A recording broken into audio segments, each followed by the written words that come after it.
sürece hayli düzgünüm. Yıldızsan geceyim, hatta güneşten gündüzüm.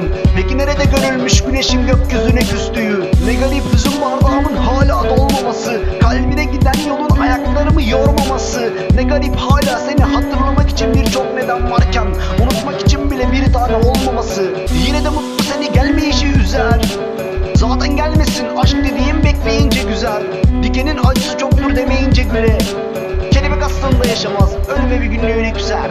Karda yürüyüp izini belli etmiyorsan, gökkuşağı ilaç değil yarana rengi yetmiyorsa, unutma Rabbimin gözünde eşsizsin demektir. Eğer yeryüzünde kimse sana eşlik etmiyorsa.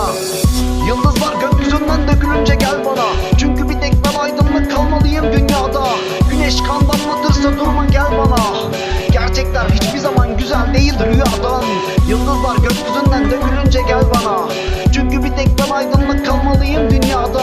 Güneş kan damlatırsa durma gel bana. Gerçekler hiçbir zaman güzel değil rüyadan. Ben hiçbir zaman senle beni aynı karede seyretmedim. Hiçbir ressam mutluluğu sen gözüyle resmedemedi. Kaybetmeye alışmışken sorun değil yenmem beni. Lakin susmakla dilsiz olmak aynı şeyler değil. Madem sen mutlusun mutluluğu tarif et mi? Başka dudağın ıslaklığı varken öpmek marifet mi? Madem sen aşksın aşk dediğini tarif et mi? Tarifi olmayan bir duyguyu yaşamak marifet mi? Yaralar en çok yarendedir, yaren yara küser.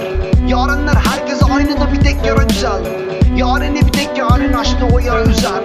Yüzüne sıçrayan kırmızı tırnağından daha güzel. Aşk güzel bir kıyafet, ayrılık yaması yoksa. Kumsallar sessiz kalır gözünü kapatıyorsan.